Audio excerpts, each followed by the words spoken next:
Berada di jalan menuju ke dermaga wisata yang ada di Luk Semawe ya kawan.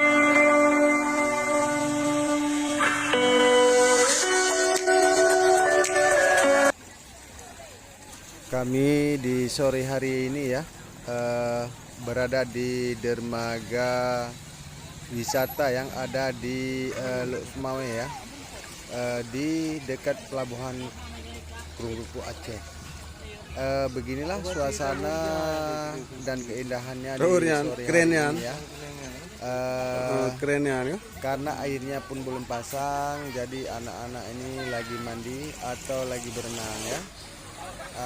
Yuk kawan-kawan, kita saksikan bersama-sama bagaimana ya lanjutannya. Apakah di sore hari ini kapalnya masuk atau tidak? Kemungkinan besar kapalnya tidak akan masuk ke dermaganya karena belum bisa berlayar, belum bisa lewat ke dermaganya.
Lemak kata nama-nama